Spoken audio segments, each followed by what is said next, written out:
Okay, it's recording.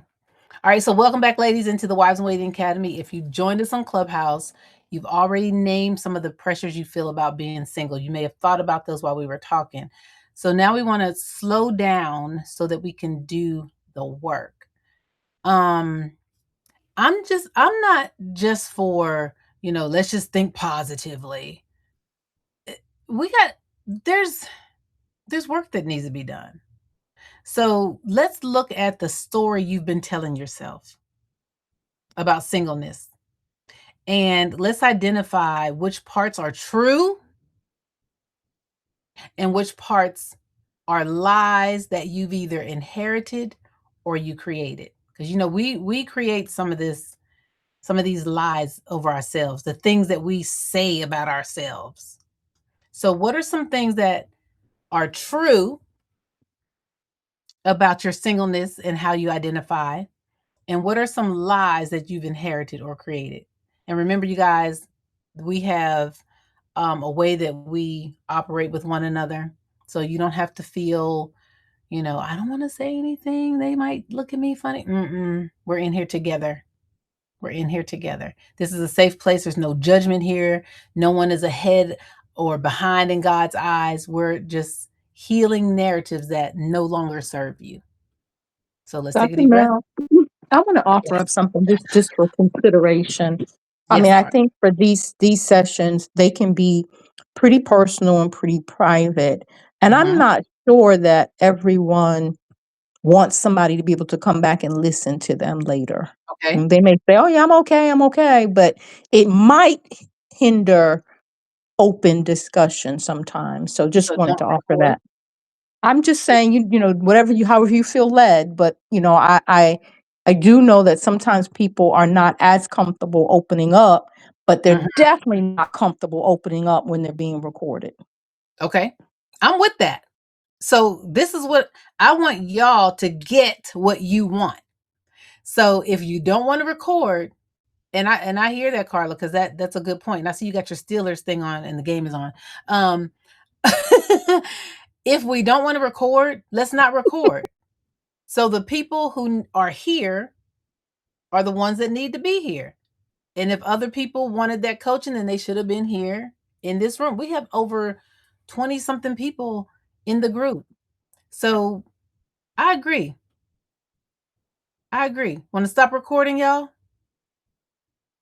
Being I recorded. say no.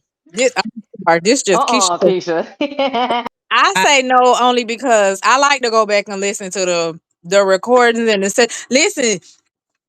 I know I'm young, but I be having a million and one things going on. Like right now, I'm getting little buddy ready for bed, and I can't always like. I'm hopping in, hopping out. I'm multitasking. So I say, can we record? But majority rules. I'm just a auntie trying to manage a little boy that just got out of basketball practice and Gotcha. cooking dinner and all of that. So that's I say can Well, let me record. say this. This is what we've done prior in other academies. If it gets too deep, right? Coco can attest to this. We have decided, let's scrap this recording because I shared too much. I don't want that out there. So we can do that too. But you will always get a synopsis of what we talked about in the recording. Is that good? We'll always go back. I will always go back and say, this is what we talked about. Just like last week, if you weren't in the academy last week for our conversation, you got some notes. You got some notes that you could go back to, and you can always go back to Clubhouse and take the notes that we did, the how and here, and apply it to the foundation, because the foundation was kind of set over there. So I'll always give you a synopsis. So we'll always wrap it up. We can do that. So if it gets to where, yeah, I said too much and I'm not comfortable with that, the Holy Spirit, he knows how to move, and we'll be like, this ain't gonna be out there tonight. They had to be here to get it. All right. So with that said, let's define our terms. A narrative is simply the meaning you assign to a season of life. So this is what you're telling yourself. It's not what happens to you, it's what you think it means about you. What do you think single means about you? How are you defining singleness for yourself? Some people are happy being single. It's a lovely time. It's a beautiful time. For some people, being single is lonely. So, for example, you might have two women, both are 38 and single. One of them wakes up each day at peace, focused on growth and purpose. And the other one wakes up thinking, I'm behind, I'm late, I'm overlooked, I'm unworthy.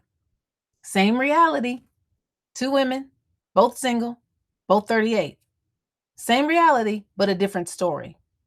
So your narrative determines how you show up in dating. Some people show up in dating so desperate. Girl, I think he's the one. This is the one. I know he's the one. I've been praying for a man who goes to church, girl. He's on the deacon board. He's been a junior deacon. Now he's the one. So your narrative, if you've been telling yourself that you're behind, your narrative might say, this next man is it. He's the one. If your narrative is telling you that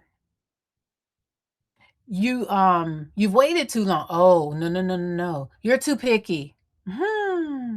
Your standards are too high. If that's what you believe, then you're going to look at that as a negative and you're going to do the opposite. So now you're tolerating too much in a relationship. People told me I was too picky, so I need to back my standards down. I've always told y'all, raise your standards, but lower your expectations. Because those expectations, we'll get into that another day. But those expectations are yours. Raise your standards. You can judge people by your standards. You can evaluate people by your standards and yourself. But if your narrative is telling you that your standards are too high, you're going to start tolerating things that you don't need to be tolerating. Your narrative tells you how you experience rejection or not, and what you settle for. So, what does single mean to you? Remember, this is the working part.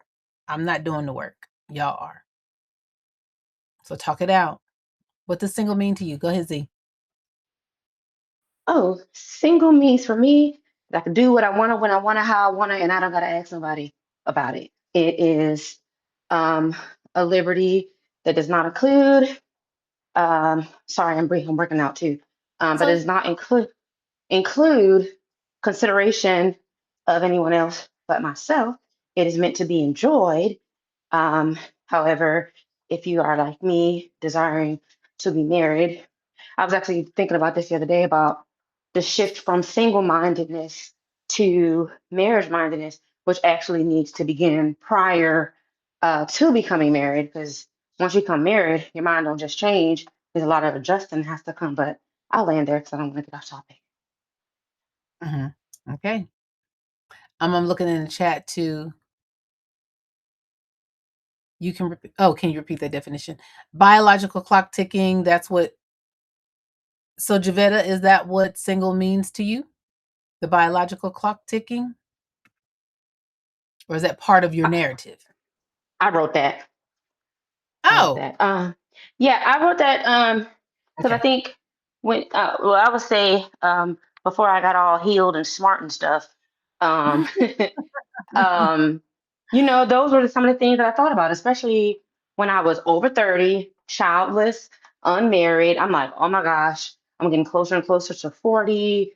I don't have children. I'm not even dating. Like, what is going on? And then also that feeling like, okay, something's got to be wrong with me.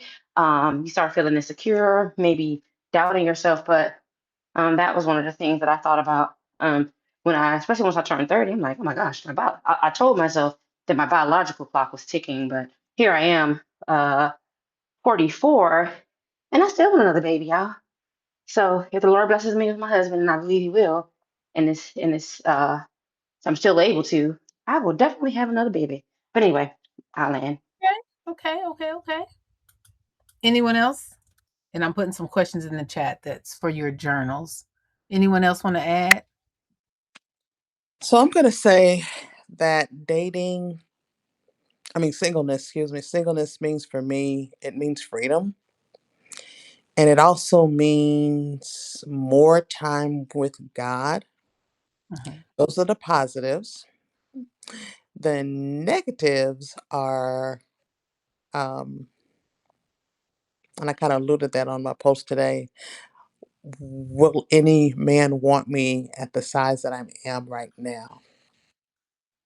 I know that I'm supposed to love myself where I am right now as I work towards a better me. But in reality, I'm not there yet.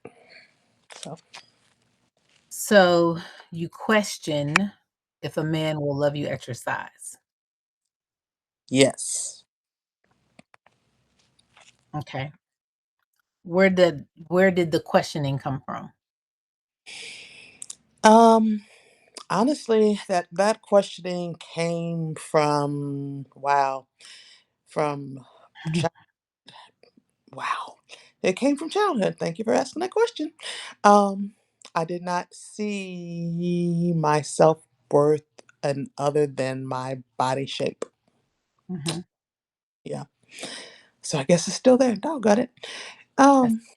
yeah. Yeah. I didn't thank you for asking that because I didn't realize that, but I appreciate it. Yeah, heart. So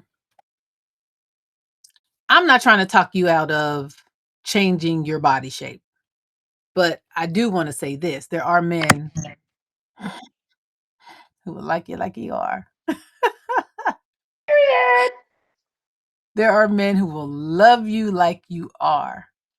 But Rachel, Mhm. you have to be comfortable with how you are. Yeah. So you're part of my Facebook family. You saw me juice and lose weight over the Mhm. last year and a half. Mhm. My husband never said anything about my weight. I was 262 pounds. And he around here talking about some, baby, you thicker than a snicker. Like he didn't complain. He never said he didn't like it. He still doesn't say he didn't like it. It was me. Mhm.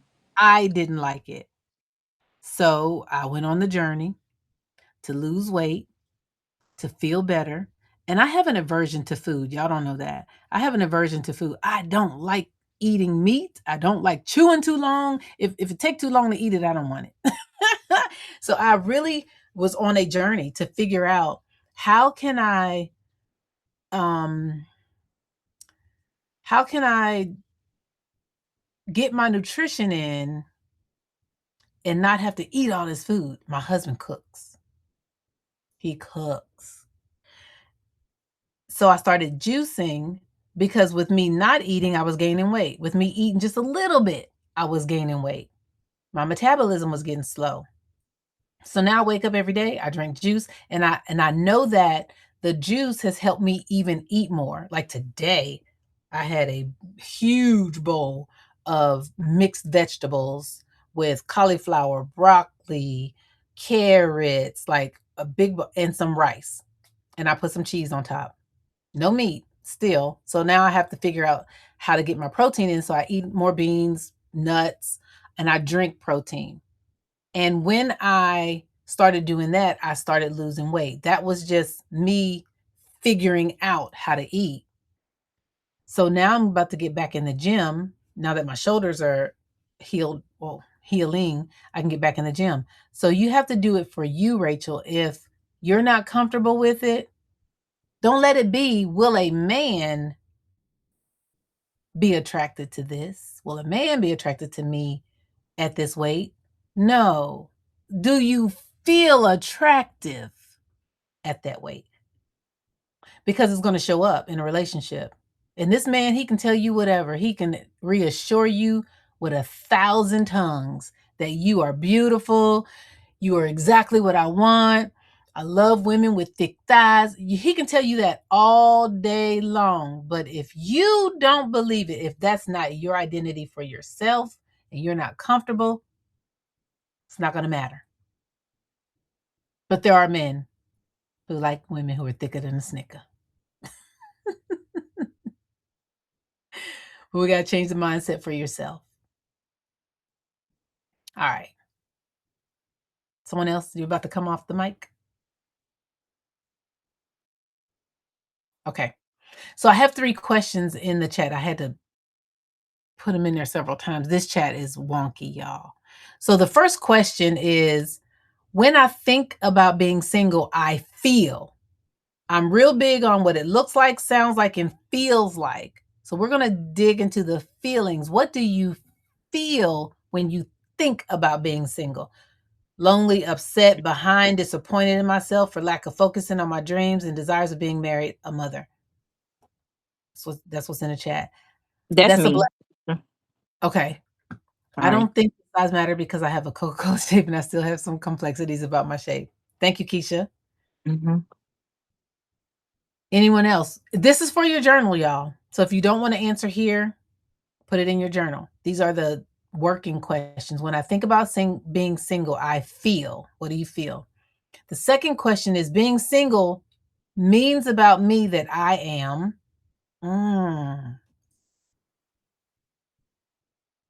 What does that mean to you? Does that mean you're behind? It means you're unwanted? Someone else said it means that they're free. Being single means I'm preparing. Being single means what? How does it feel is one thing, but what does it mean to you is something else. And then the third thing is, I learned this belief from. So when I asked Rachel, where'd you get that from? So those things that you put for 1 and 2, where did you get that from? Where did you learn this belief? Sometimes it's our parents. Sometimes it's past relationships. Sometimes it's church. Social media. Social media is telling y'all right now, if you're over 35, then you're washed up. That's what social media is saying to women who are 35 and over. I hear it. But it's not true.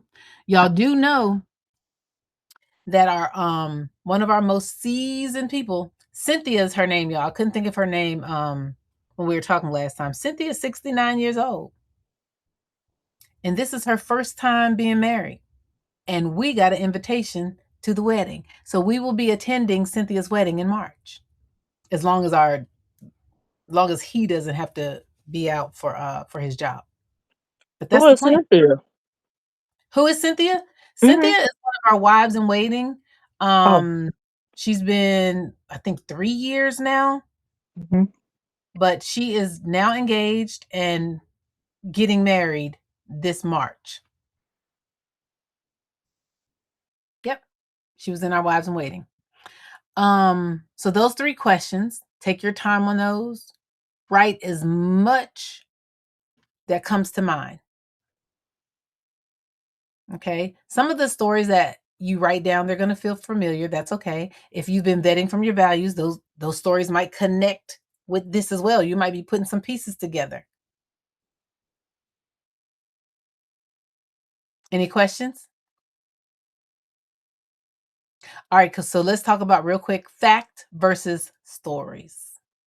Here's the fact. You're single. That's fact. The story is, being single means you're behind, you're unwanted, or you're missing out. Most of the stress, fear, and frustration you feel doesn't come from that fact. It comes from the story that you never questioned.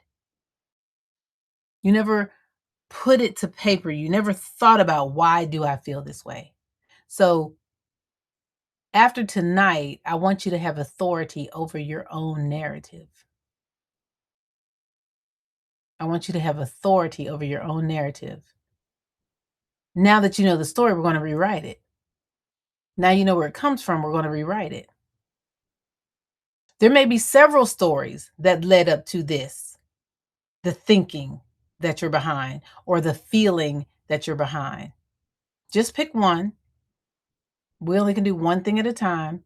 In your journal, pick one and let's rewrite that story. The story that causes you pain, the story that causes you shame, the story that causes you fear, the story that causes you doubt. Because let's talk about doubt real quick. Sometimes women will say, I want to be married, I want to have a husband, I want to be a wife. But if that never happens, that's doubt. That if that never happens, move it out of the way. First, decide where did that come from? Because I'm saying what I want, I'm decreeing and declaring what I want. Did the Lord not say we can? Thou shalt decree a thing and it shall be established unto thee. So if that's what I want, he's given me the desires of my heart. If that's what I want, then why am I saying, but if that never happens? No. I'm preparing for what I want. How do you prepare and then say, but if it never happens at the same time? Does that even make sense? So you're coming into agreement with us and the Lord saying, I'm preparing myself to become a wife. So now the Lord is in agreement with you. Well, I'm preparing the man to be your husband. But Lord, if that don't ever happen, what? He's preparing this man for who now? Because Rachel, whoever he's preparing for you, Javetta, whoever he's preparing for you, Coco, whoever he's preparing for you, is not going to be for Zipporah. It's not going to be for Carla. He's preparing him for you. He's getting him ready. But then you decide, I don't know. I don't even know if this is what I want to do no more. Now what?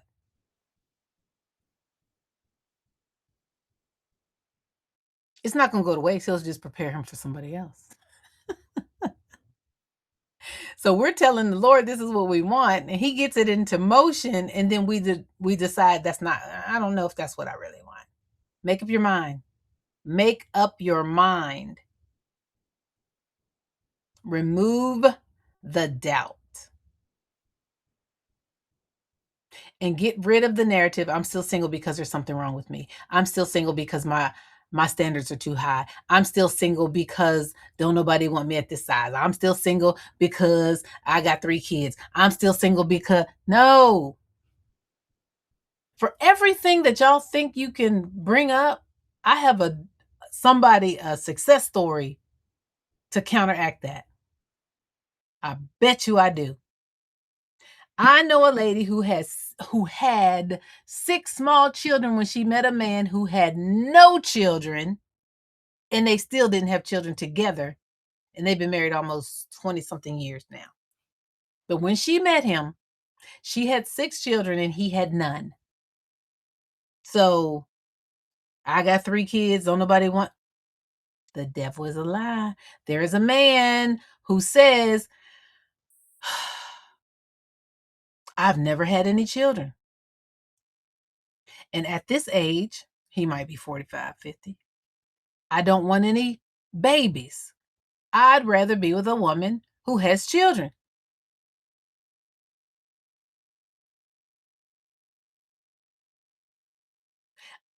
The news story is,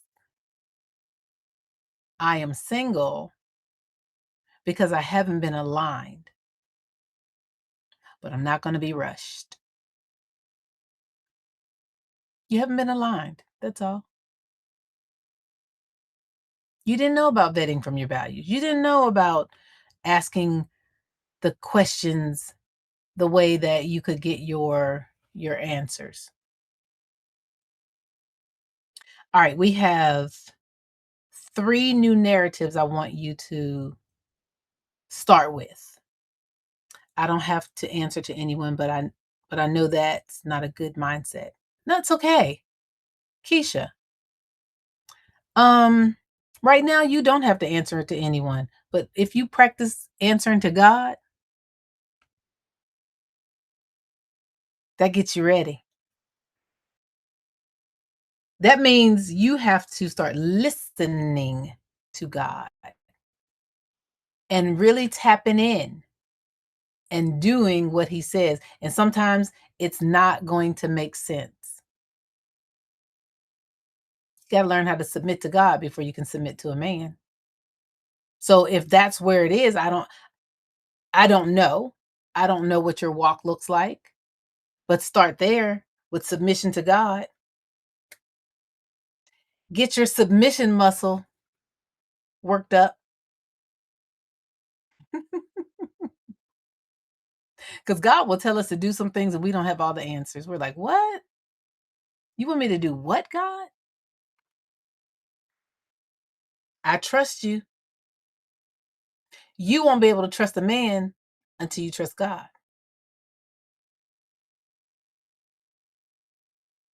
Mm-hmm. I feel that. Okay. All right. I'm gonna put these 3 things in the chat. If anyone has anything they want to add to that. And you know, we're not in here long either. Put these in your notebook. These are some new narratives I want you to start with. And of course, if you have any more that you want to put out there to help us all, by all means, do that. But these is what I want you to start with. However you were thinking about being single, I think these are positive. Being single allows me to heal and grow.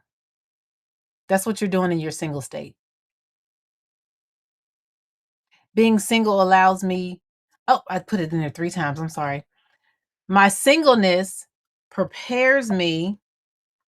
Let me see if this will. Nope, it's not pasted. My singleness prepares me to sustain a healthy marriage. That's what your singleness should be doing, preparing you.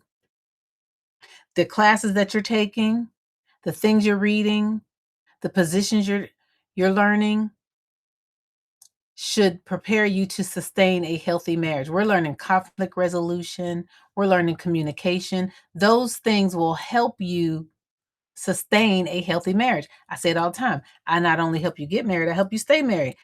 It would not benefit me to help you get married and then you don't know how to keep the marriage together. So in your singleness, this is what you're preparing for a healthy marriage. God's timing is perfect for my life, not society's timing. So those 3 things, being single allows me to heal and grow. My singleness prepares me to sustain a healthy marriage. And God's timing is perfect for my life, not society's timing. If y'all could, I'm just offering those as new narratives to start with. Say them with authority. And then start rewriting some of your own. Are there any questions? All right, I have 3 more things, and then I have an assignment for the week. 3 more things. I want you to write this in your journal. And these will also be notes in our community. I'm going to also put these down as notes in our community for someone who wants to work on these by themselves. What is your singleness producing? So in your journal, my singleness is producing. My singleness is preparing me for, and my singleness does not define. Those are 3 things, 3 prompts for your journal. I'll put them out in the community. I know it's a lot to think about. Once again, Dr. Mel? Go ahead. I said, would you say those again, please? Oh, yeah. My singleness is producing. And then what is your singleness producing for you? Because, you know, while you're single, you should still be doing something. You should still be working. You should still be, what is this word I'm looking for? Productive citizen. You're not just waiting for a man to come along. Y'all aren't. And the last one, my singleness does not define what? Is it coming up in the chat properly? Or is it coming up halfway?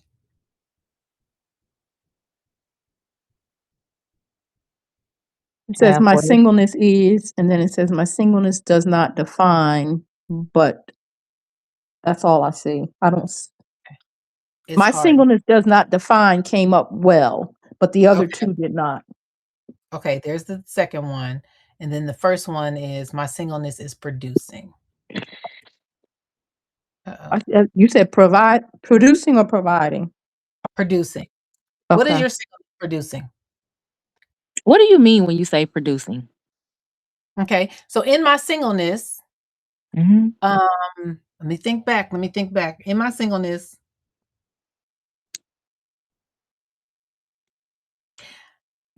I was able to get a group of girls together. I've always been working with ladies. I was able to get a group of girls together who really looked up to me and kind of mentor them. Those same girls are married today. Some of them are married today. They have children, and they still hit me up. And they tell me how I was just always honest and open with them. My singleness produced, I would say, I had wives in waiting before there was a wives in waiting.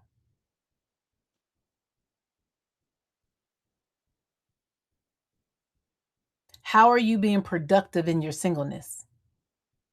What is it producing? Who are you? Remember your identity. Who are you? What do you offer the world? This also connects to your purpose.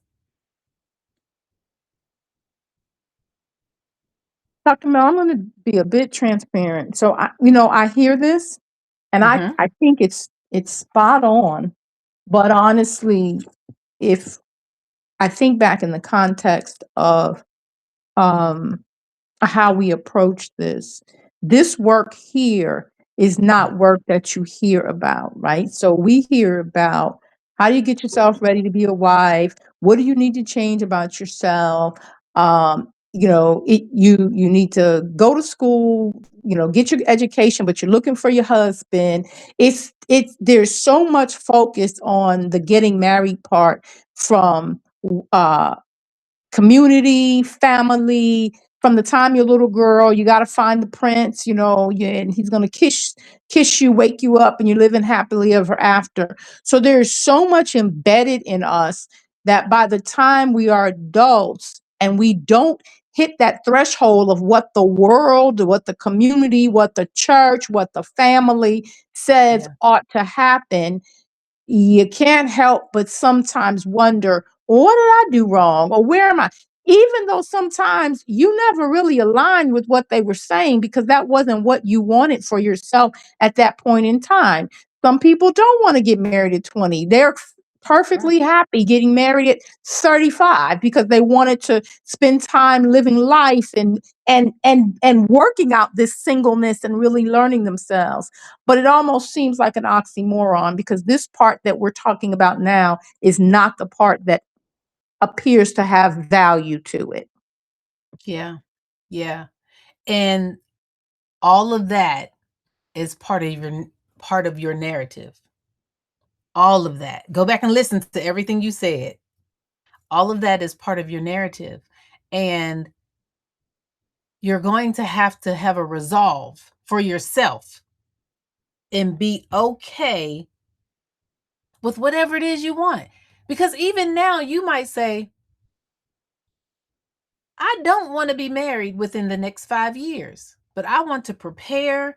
And this is what I'm looking forward to. Like you said, someone might say, I want to travel. I want to do all these things. I don't want to have children. So I don't even need a husband right now. But when I am prepared, I do want a husband in this season of my life. I have a lady now who now she's ready. She doesn't have any kids. She's 43 years old. She's like, now I'm ready. Now I'm ready. She doesn't, and she still don't want kids. What she wants in the next part of her life is someone to travel with. She wants someone to love her. She wants to love someone, but now she's ready. You don't have to force yourself to be ready. Like the church tells you should be doing this at this time, and family told you should be doing that at that time. You decide. Decide. I love it, Carla. And the decision has not been, I think, as young girls, it's not put in our lap like, you decide when you want to be married. You decide if you want to have children. You decide if you want to be a wife. It's, you're a woman. You should be a wife one day. You're a woman. You're supposed to want to have children. If you don't want them, you don't want them. There's nothing wrong with that. There is nothing wrong with not one. You know, I know people give her a lot of pushback, but Oprah took control of her life. Oprah decided, I'm not having kids. I don't want to bring children into this world, but I do want a relationship. Now, her deciding not to get married, I think she should have been married, because if you're going to be with this man and live a life with him and live together and all that other stuff. But as far as taking control, she took control over her own life and her own destiny, if she wanted to be a mother or not. I don't think every woman has to be a mother. It might not align with your purpose. Go ahead, Keisha. You're about to say something? No? Okay. So in your journals, any other questions? Any other comments? Yes, Dr. Mel, I have a question. Mhm. You talked about earlier. um, n- what did you say? You said something about, the next person, the next man is going to be my husband. The Mhm. next date, I guess, is going to be my husband. So, just talk about that a little bit more, because I haven't dated, and I've been Okay. in not dating because I want the man that I date to be my husband. So just elaborate what you meant by that. So the next man who comes along may not be your husband. Um, what do you consider dating? How do you date when you do date? What is that? What does it look like, Rachel? I can't answer that question because after the divorce, I have not dated. So, Okay. I, Okay. So we have to frame what dating looks like for you, mhm. because I would really hate for a man to come along and you think this is him because I'm dating. Did you do your vetting from your values yet? I have not. I have not. Di- Dive into that, Okay. and then we'll talk about what dating looks like, Okay. And there have because you can't date without it. Yeah. Okay. I will definitely do that. And when I say I haven't dated, I've talked to a few men, and Okay. I knew they didn't align, so I sent them packing. So Okay. So good. You're not beyond talking to people. Step one, stage one, 0 step, I'm meeting people. If I meet man A on Monday at the car wash, and we might exchange telephone numbers because we had a good conversation. I want to keep this conversation going. Then on Wednesday, I meet man B at my friend's birthday dinner. Oh, wow, he's interesting. I think I might want to get to know him. That's what I call multi dating, which some people feel like they can't. They feel like that's too much. I can't talk to 2 people at the same time. I don't know how you don't, because you're not exclusive with either one. None of them is getting up 100% of your time. You're just getting to know them. It doesn't take long when you're vetting from your values to get to know someone. Like you said, we're not aligned, I'm moving on. You're never multi-exclusive.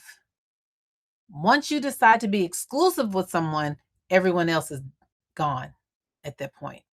Because now I need to focus over here. This is the person that seems to be more aligned with me. I'm not wasting my time. Oh, well, let's see what happened. No, see quickly. When you're vetting from your values, it's not going to take you long.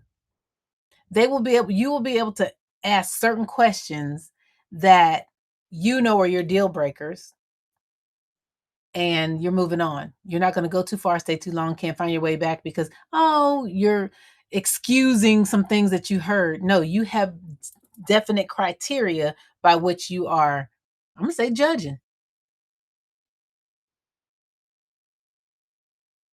But go ahead and dive into the vetting from your values, and then we'll get your values unpacked. You'll know what it looks like, sounds like, and feels like, those values when they are being met. Not what it looks like. I don't want a man who. No, I want a man who. We're not, I don't want. We're not talking about what we don't want. We need to know what it looks like, what this healthy dating looks like, what the healthy relationship looks like. And then once we unpack your values, good night, Z. She's already gone. Once we unpack your values, then we'll start with the questions to ask around the vetting, so you can get right to getting your answers met. Your questions answered. Okay? We want to get you out there dating. All right, any other questions? All right. So for the next 7 days, I'm going to put this out there as well, but I want you to think about this. For the next 7 days, catch the single narratives as they arise. Catch those things that come in your head. Oh, I'm behind. Catch that. Fix it. Rephrase it. Rewrite it. Replace them immediately with your rewritten truth. The exercise that you did, that you're going to do earlier in our hour.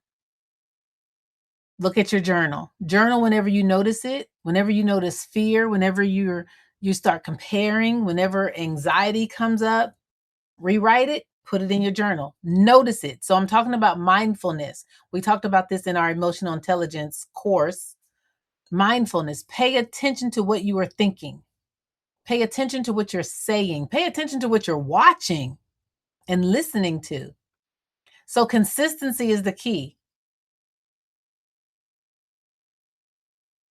All right. All right. So we're about to get on out of here. I want you to say this to yourself. I am not behind. I am not broken. I am not being punished. I'm being prepared. I am not behind. I am not broken. I am not punished. I am being prepared. Just keep speaking that to yourself. I'm not behind. There's nothing wrong with me. I'm not broken. I'm whole. I'm healed. I'm not being punished. I'm being prepared. Because you do not want to rush into a dysfunctional relationship. You're not doing that. All right, you guys, let me go ahead and stop this recording. For those of you who missed it, go ahead and get this recording. And if you want to listen to the first part of this, which is in Clubhouse, you can gain some extra insight. And I'm going to put this in our community, y'all. Are there any questions before we go? Can you repeat it one more time? I'm sorry. I'm not behind. I'm not broken. I'm not being punished. Oh, I am not being punished. I'm being prepared. This is preparation. And I just want to be totally honest with y'all. I wish I had this before I got married. But what I'm learning is I had to go through some things to learn it. Like this was God giving it to me. Mm-hmm. I had to walk the coals. That's the only way it came up. Some of this, I was like, you know what? We need to sit down and talk about what our gifts and talents are. We need to see what we're bringing to the table because this just ain't working. You want me to cook and I'm not a good cook. I want you to do the finances and you definitely are not the good finance person. What do we do? So that's when we came up with bringing it to the table. We went through some of these things. So you won't have to. All right, you guys. Thank you for coming. And I will see y'all Wednesday if you come in Husbands in Pursuit. I'll see you then. And that is on Clubhouse at 6:30 p.m. Central Standard Time. We don't do anything over here after that. Ours is always on Mondays. All right. All right, y'all. Good night. Good night. Good Good night. night. Good night, Keisha. Good night, Tanya. Good night. Good night, Rachel. Have a good evening. Bye.